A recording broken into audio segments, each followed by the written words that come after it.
3年遊んでる無課金初期勢、育ててよかったポケモンランキング。ジャスパルと申します。今年3周年を迎えたポケモンスリープリリース初期から無課金で遊んでいる私が、これは育ててよかったなーっていう貢献度が高いと感じるポケモンを全10位のランキング形式にして圧倒的な独断と偏見で紹介していきます。ってことで今回は第10位、ツボツボ。2026年1月に追加されたまだまだフレッシュな新ポケモン。原作さながらに尖り散らかした能力で木の実集めの火力は全ポケモン中最下位クラス。その代わり専用スキル木の実ジュース元気オール S で稀に元気回復アイテム木の実ジュースを生成できてしまう酒税法ギリギリポケモンとなっています。木の実ジュースって言ってるので、おそらくアルコール度数 1% 未満なんでしょう。なおポケモン図鑑の分類は発酵ポケモンです。マシェードと同じですね。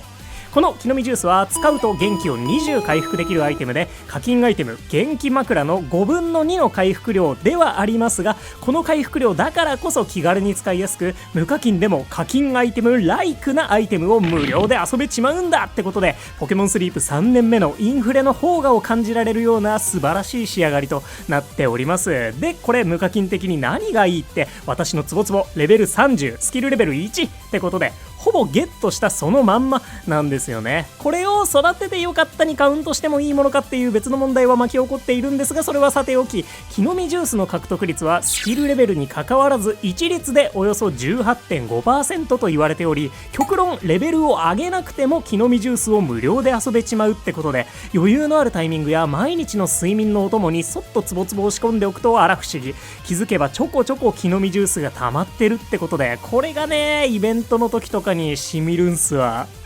ちなみに実際ツボツボを仕込んでおくタイミングがあるのかどうかについては、実はポケモンスリープって1週間の半分は準備に費やすほどの準備ゲーなんですけど、思ってるより早く準備が済んでしまったりとか、週末にカビゴンを育てても効果が薄かったりと、火力最低のツボツボも編成できる機会は意外と作れると思ってます。一緒に寝ることで効果を発揮するサブスキルを持っていると睡眠時にも編成しやすいですね。睡眠 EXP ボーナス持ちの評価が著しく高いです。